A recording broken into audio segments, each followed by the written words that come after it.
రాముడు వెళ్ళిపోయాక దశరథుడి పరిస్థితి విషమంగా తయారైంది. దశరథుడు తీవ్ర అనారోగ్యం పాలయ్యాడు. ఇక కైకేయ దగ్గర ఉండలేక కౌసల్యాదేవి మందిరానికి వచ్చేశాడు. మొదట కౌసల్యాదేవి బాధతో కోపంతో దశరథుడిని నిందించిన ఆ తర్వాత దశరథుడి పరిస్థితి చూసి జాలిపడి కౌసల్యాదేవి దశరథుడిని తీసుకువెళ్ళి మంచం మీద పడుకోబెట్టింది. అప్పుడు ఆయన కంటి మీద కులుకు లేకుండా రామా రామా అంటూ కలవరించసాగాడు. కౌసల్య, సుమిత్ర ఇద్దరూ వచ్చి ఆయన పక్కన కూర్చున్నాక దశరథుడు, నేను ఎందుకింత బాధపడుతున్నానో నాకు ఇప్పుడు అర్థమయ్యింది. నాకు ఇప్పుడు జ్ఞాపకం వచ్చింది. మీకు ఒక విషయం చెప్తాను, జాగ్రత్తగా వినండి అంటూ తన యవ్వనంలో జరిగిన ఒక విషయాన్ని వారిద్దరికీ ఇలా చెప్పసాగాడు. నేను యవ్వనంలో ఉన్నప్పుడు ఒకసారి వేటాడాలనిపించింది. అప్పుడు బాగా వర్షం పడి భూమి అంతా తడిగా ఉంది. ఇప్పుడు క్రూర మృగాలు తప్పకుండా నీళ్లు తాగడానికి బయటికి వస్తాయని ఆ రోజు రాత్రంతా ధనస్సుకి బాణాన్ని సంధించి కూర్చున్నాను. తెల్లవారే వరకు ఏ మృగము వచ్చినట్టు నాకు కనపడలేదు. తెల్లవారుతుండగా నాకు గుడగుడ శబ్దం వినిపించింది. కానీ అప్పటికి ఇంకా చీకటిగానే ఉంది. ఏనుగు తొండం పెట్టి నీళ్లు తాగుతుందని గ్రహించాను. నాకు శబ్దవేది విద్య తెలుసు. అందుకని శబ్దాన్ని బట్టి ఏనుగు యొక్క కుంభస్థలం మీద బాణప్రయోగం చేయాలనుకొని చీకట్లో బాణప్రయోగం చేశాను. ఏనుగు యొక్క కీంకారం వినిపిస్తుందని అనుకున్నాను. కానీ నాకు ఒక మనిషి ఆర్తనాదాలు వినపడ్డాయి. నేను భయపడి అక్కడికి వెళ్ళి చూసేసరికి నేను విడిచిపెట్టిన బాణం గుండెల్లో గుచ్చుకొని ఒక ముని కుమారుడు ఆ నది ఒడ్డున పడి తన్నుకుంటున్నాడు.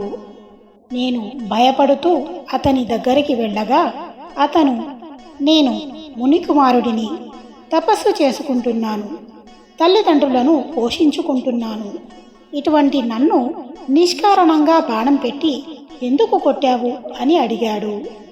అప్పుడు నేను, నిన్ను కొట్టాలని కొట్టలేదు, నీరు తాగుతున్న శబ్దం విని ఏనుగనుకొని బాణం విడిచిపెట్టాను.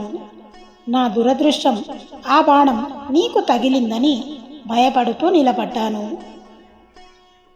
అప్పుడు ఆ ముని కుమారుడు నన్ను చూసి, నువ్వు భయపడమాకు, నీకు బ్రహ్మహత్యా దోషం లేదు. ఎందుకంటే నా తండ్రి వైశ్యుడు, నా తల్లి శూద్ర స్త్రీ, కాబట్టి శపించే అధికారం నాకు లేదు. కానీ నా తల్లిదండ్రులిద్దరూ అంధులు, అరణ్యంలో కూర్చొని ఉన్నారు. రోజు నేను గ్రంథపఠనం చేస్తే అవి వింటూ ఉంటారు. నేనే వారికి ఆహారం, నీరు తీసుకెళుతుంటాను. ఇప్పుడు వాళ్ళు మహా దాహంతో ఉన్నారు. అందుకనే నేను ఇక్కడికి వచ్చాను. నువ్వు ఈ నీళ్లు పట్టుకెళ్ళి నా తల్లిదండ్రులకు ఇవ్వు. ఈ బాణపు ములుపు నాలో ఉన్నందున నేను ఈ బాధ తట్టుకోలేకపోతున్నాను. కనుక ఈ బాణం తీసేయి అన్నాడు. బాణం తీసేస్తే అతను చనిపోతాడు, తీయకపోతే అతను ఆ బాధ తట్టుకోలేకపోతున్నాడు. అందుకని అతను బాధపడటం చూసి ఇష్టం లేక బాణం తీసేశాను. ఆ పిల్లవాడు వెంటనే మరణించాడు. అప్పుడు నేను ఆ నీటి కుండ పట్టుకుని అతని తల్లిదండ్రుల దగ్గరికి వెళ్ళాను.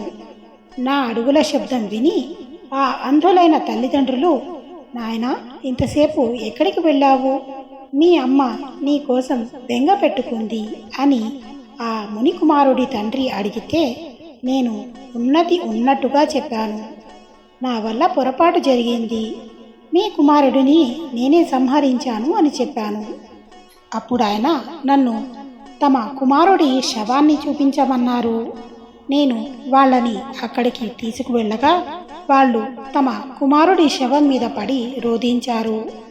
ఆ తర్వాత ఆ తండ్రి నా వంక తిరిగి, నేను ఎలాగైతే ఇప్పుడు నా కుమారుడి మీద పడి హా కుమారా హా కుమారా అని పుత్రశోకంతో ప్రాణాలు విడిచిపెడుతున్నానో నువ్వు కూడా అలాగే ఏడుస్తూ హా కుమారా అంటూ ప్రాణాలు విడిచిపెడతావు అని నన్ను శపించాడు. ఈలోగా స్వర్గలోకం నుంచి ఇంద్రుడు వచ్చి నువ్వు తల్లిదండ్రులకు చేసిన సేవకి నిన్ను స్వర్గానికి తీసుకువెళతానని ఆ ముని కుమారుడిని తన రథంలో తీసుకువెళ్ళాడు. ఆ పిల్లవాడిని విడిచి ఉండలేక ఆ వృద్ధ దంపతులు ఇద్దరు ప్రాణాలు విడిచిపెట్టారు. అప్పుడు నాకు తెలియలేదు కౌసల్య, హా కుమారా అంటూ మరణించడం ఎంత కష్టమో. నేను చేసిన పాపం నన్ను వెంటాడింది. నా చెవులు కూడా వినిపించడం లేదు, నా కళ్ళు కనబడడం లేదు, నాకు జ్ఞాపక శక్తి కూడా తగ్గిపోయింది. అంతా భ్రాంతిలాగా ఉంది. ఎవరో దూతలు వచ్చి నా ప్రాణాలను లాగేస్తున్నారు. రాముడిని చూసే అదృష్టం నాకు ఇంకా లేదు. నేను ఏ తప్పు చేయలేదు, నన్ను మన్నించు కౌసల్య సుమిత్ర అంటూ రామా రామా అంటూ ఆ దశరథ మహారాజు ప్రాణాలు విడిచిపెట్టాడు.